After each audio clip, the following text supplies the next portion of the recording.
Halo para pencari cuan, selamat welcome di channel Dapur Saham Indonesia.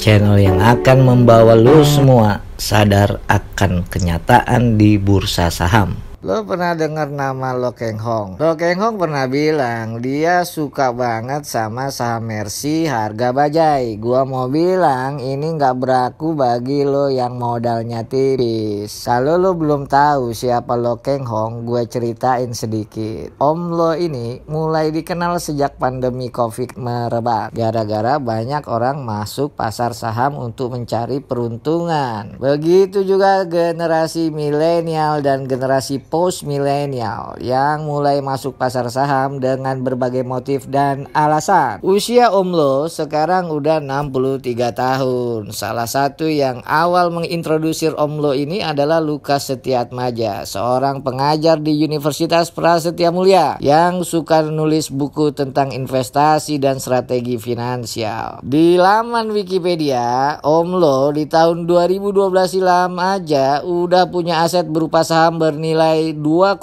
triliun. Wow, Om Lo tergolong pedagang saham yang sabar karena rentang waktu jual belinya sampai bertahun-tahun. Berbeda dengan day trader, pedagang saham harian. Yang kita nggak tahu termasuk gue adalah berapa modal real Om Lo saat masuk pasar saham. Apa modal dia sendiri atau dapat injeksi modal dari pihak lain. Yang pasti di pasar saham kalau lo mau untung gede ya modal kita mesti digedein. Om Lo sendiri pernah menjadi kepala cabang di sebuah bank dan pernah bekerja 17 tahun di dunia perbankan. Asumsi logisnya, duit yang menjadi modal beli saham adalah duit Om Lo selama bekerja selama 17 tahun itu. Menurut catatan Lukas, Om Lo membeli saham UNTR pada tahun 1998 saat Indonesia dalam krisis ekonomi. UNTR adalah kode saham emiten PT United Tractors Tbk yang merupakan perusahaan distributor alat berat terkemuka dan terbesar di Indonesia. Perusahaan ini menyediakan produk dari merek-merek terkenal di dunia seperti Komatsu, Uditra, Kania, Bomek, Tadano, dan Komatsu Forex. Perusahaan UNTR sudah berdiri sejak 13 Oktober 1972. Nah, saham inilah yang konon bikin Om Lo dapat cuan lebar. Ceritanya, kala itu Om Lo membeli 6 juta saham waktu harga UNTR di Rp250. Kalau dirupiahkan, modal yang digunakan Om Lo sebesar 1,5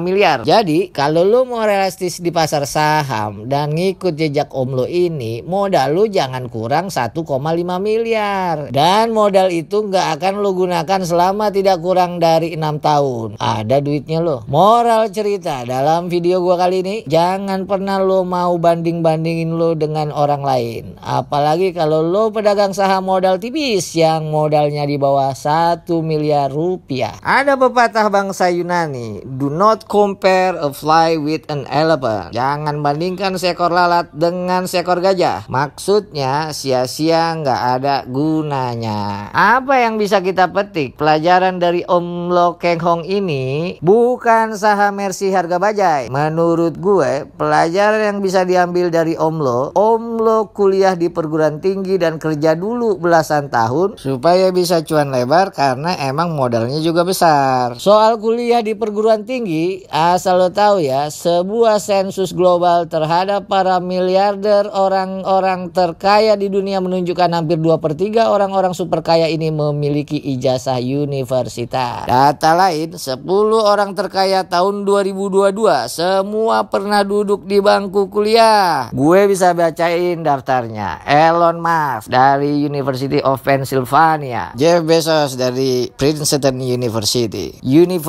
Bernard Arnault and Family. Bernard Arnault ini yang megang lisensi Louis Vuitton, lulus dari École Polytechnique di Paris. Bill Gates, Harvard University, walaupun dia drop out ya. Warren Buffett dari University Nebraska Lincoln. Larry Page dari University of Michigan. Sergey Brin, University of Maryland. Larry Ellison, University of Illinois, walaupun dia nggak ngikut ujian akhir. Steve Ballmer, Harvard University. Dan yang ke-10, Mukesh Ambani yang lulus dari Institute Chemical Technology Mumbai, India. dia. Jadi lo masih mimpi jadi orang kaya raya dengan modal tipis gegara jual beli saham gorengan di pasar saham. Menunjuk pada pengalaman Lo Keng Hong sendiri sudah 33 tahun keluar masuk pasar saham di Indonesia. Nah, kalau lu baru berapa tahun? Sekian dulu video kita kali ini. Mudah-mudahan dikit-dikit ada manfaatnya.